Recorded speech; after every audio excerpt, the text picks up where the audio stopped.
I do not exist, at least, not in the physical sense of bones, meat, tendons, and skin. I am the lines of the letter that marks where the story begins. I am the voice that speaks of a choice, a decision. I am the sound that forces you to listen. I'm a surrogate of an ancient tradition largely forgotten since written language and the invention of the television. The squawking of radios, barking about talking points that everybody already knows as they trample upon an art form currently in its death throes. The electric orators coupled with their audience ostracize me because I'm not adorned with gaudy pins, flaunting sins and taunting kids. No, I'm haunting speech. Not reaching for glory or to be a top seller. Why? Well, because I'm the modern day storyteller. You see, I don't preach, nor do I praise the strong and scorn the weak, call someone wrong and label another as a freak. I speak for them, performing in a forum with little decorum. The teller, the listeners, together with memory as the only moment recorders. Searching for quarters to buy one more minute at a time, we yearn for disorder in the order of the rhymes.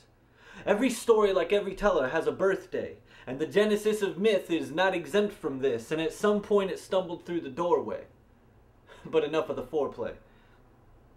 Stick, stone, flint, spark, flick, hone, hit, start. Finally the first flame flashes from a bed of cinders, limber and supple, yet its timber is so subtle. Suddenly the world became so muddled, 'cause man realized that there was more than me, than you, than her, than him. That there was more to earth than free food, warm furs and skins. Bonfires circled with earth were the first amphitheaters, and our predecessors in this tradition were the first vivid speakers. Gods, ghosts, hosts of warriors. They weren't present in the plot, but they were the moral couriers. Hurriers never survived for centuries by being witty and clever. Man stared, the flames danced, and man stared. Slowly becoming aware of the presence of something that wasn't there. The motifs and the sparks flow free with the patterns and the stars, and unknowingly glowing kingdoms were founded in sound waves with their foundations in our hearts.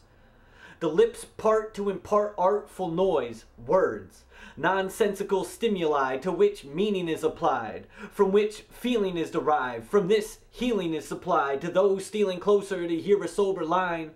There's knowers and nodders, showers and fodder, and the teller repeats each of these as if he was a father. He leads sons and daughters through verbal corridors of horrors and slaughters, a plotter of love. He speaks and paves streets with celebrations and glee.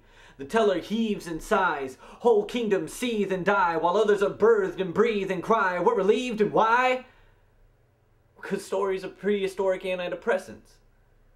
They give relevance to alibis and confessions, professions of passion, and also to questions and those who ask them. Man stared. The flames danced. And man stared. And the teller would stand, staff in hand, laugh and rant, scream, plead, and recant facts, plead for pleas, and confess questions that no one ever asked, speaking with each character's voice, but never becoming them. Keenly sees each listener's needs and never begrudges them, nudges their attention to the necessary lessons in various directions for each act, scene, and all sections. Before man could write, he could recite what it was like to hunt for 5 days with only the sun and a knife. Before he could print, he'd manipulate his lips in a series of hisses, clicks, and blips, and soon discovered where emotion could fit. Before hard drives, he had a hard time accepting that he was his memories, and unless he told them as stories, they become afterthoughts, thoughtfully following him to the cemetery. Emissaries of morals and themes, they founded the seminaries of slang and social memes in an age when 25 was an end without a mean. Tribes based on patriarchal supremacy, sailing through ocean-like grasslands, would fall upon their prey and never show clemency. That clan, always ready to eat, were hunter-gatherers. They believed the remedy was fleet feet and not being blatherers. So they effectively collected fresh sections of meat. The sky was their blanket. The roof was a tree. A time when the earth was young as well as the sea, but the day was old, shadows elongating, birthing a night that they were anxiously awaiting, because for days they've been evading sleep, breathlessly slaving to eat. It seems the sun was saving the heat, and now rains radiated rays upon a people unsatiated in so many ways. The The sun remains for a moment as a blood-covered thumbnail, painting mountains as rose gardens and treetops as cinders. Some fail amidst the winters and die. A bush struck by lightning splinters yet survives.